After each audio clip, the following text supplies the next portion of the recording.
With Placeit's Esports logo maker, the customization possibilities are endless. You can find templates featuring everything from fantasy characters to avatars and even retro logos. Since the design process is so easy, you can have your brand new logo ready to go right away. This is how I do it. At Placeit, I use the search bar to write down my search or pick one of the subcategories under the logos category.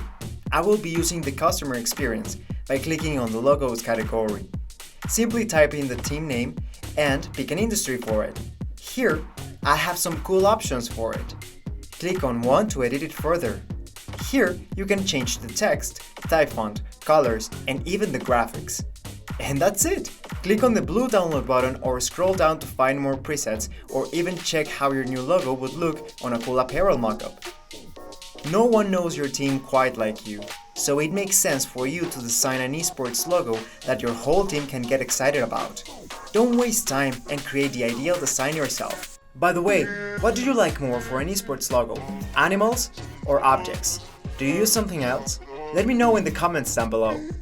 Find the link to the template that I used in this video in the description box, and don't forget to like and subscribe.